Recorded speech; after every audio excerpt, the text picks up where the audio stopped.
magical mist. Early one morning, sometime in July, Harry the baker opened his eyes. He went to the window and opened it wide. All he could say was, "What a surprise." Now, Harry the baker was known far and wide for his buns and his bagels and his sausage meat pies. But he thought, why today they'll have to eat fish, 'cause today I'm off to the magical mist. Oh, magical mist, oh, magical mist. Who could resist a moment like this? Who could resist a moment of bliss? A moment of bliss in magical mist. Well, Harry the baker did his wheeze and poos, and put on his clothes and he put on his shoes, and wrapped his new Fitbit secure round his wrist, 'cause today he would jog to the magical mist. Before Harry the baker jogged from his home, he put in his teeth and he picked up his phone.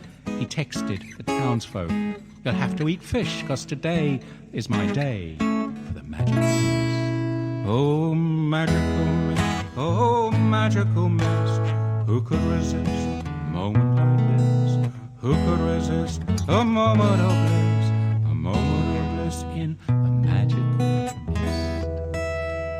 Now Harry the baker jogged to the town and followed the mist, which by this time had grown with every bright colour ever known to exist, the most beautiful rainbow of magical mist. The mist, it had settled on the little town square, and a crowd it had gathered, including the mayor, and Sue, the fishmonger, who sold all the fish. All were in awe of the magical mist. Oh, magical mist, oh, magical mist. Who could resist a moment like this? Who could resist a moment of bliss?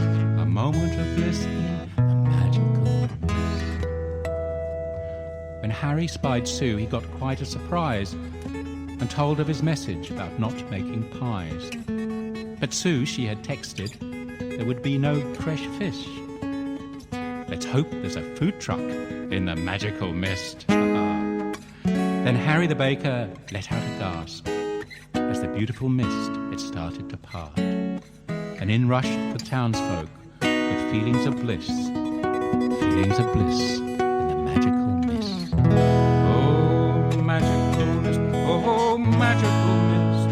Who could resist a moment like this?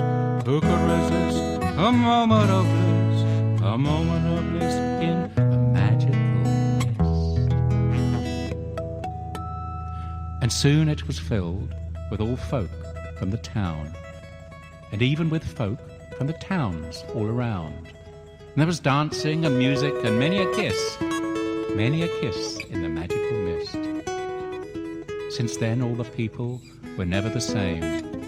Harry wed Sue and have a baby named Shane. And Harry makes pies of freshly caught fish.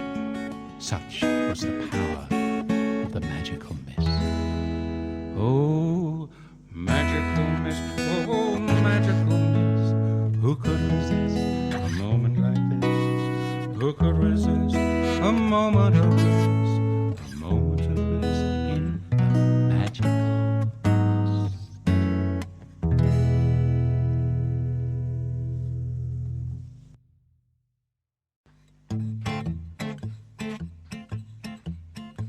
If you want to be a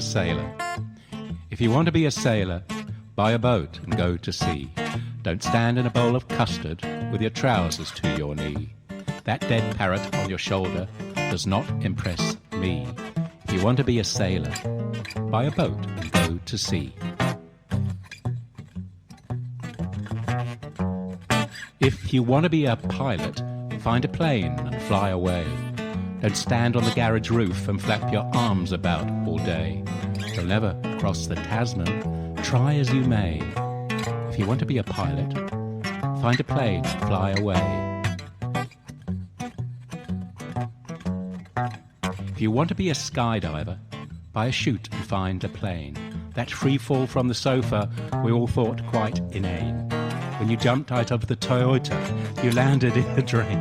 If you want to be a skydiver, buy a chute and find a plane.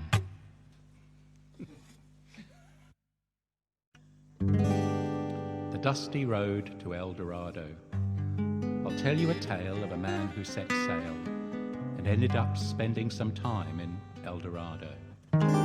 It's an extraordinary tale of a soft-spoken male who followed his dreams and landed, it seems, in Eldorado.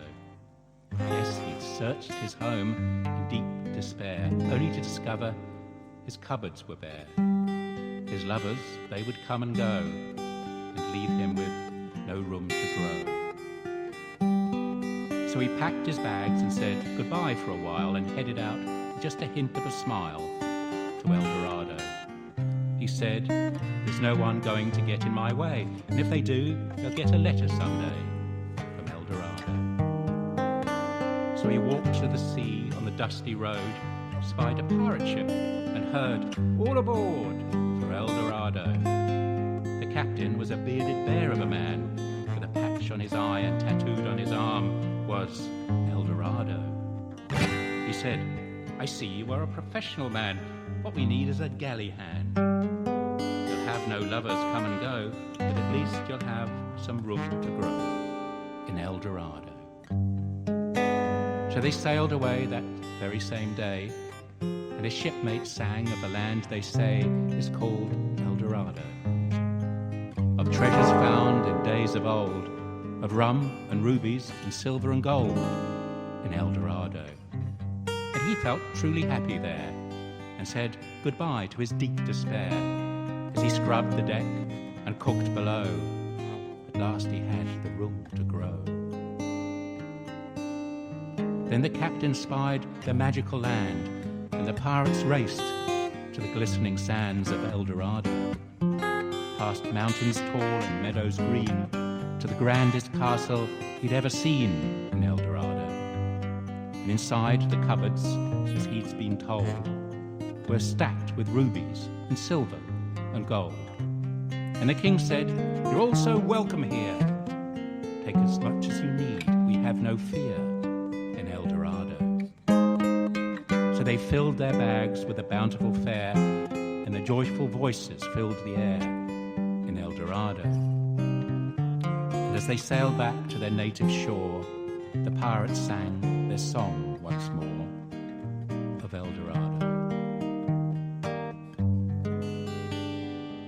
And their lovers gathered on the quay, kissed their noble heroes of the sea, and he bid farewell to his sailor friends, took the dusty road back home again. Now no one knows how the story goes, he just drifted somewhere, I suppose, his Eldorado. But I do believe he's sometimes seen living out his dreams of Eldorado. At his home, there's now a family there with a treasure trove of love to share. And a small boy wears a crown of gold as he stares out down the dusty road.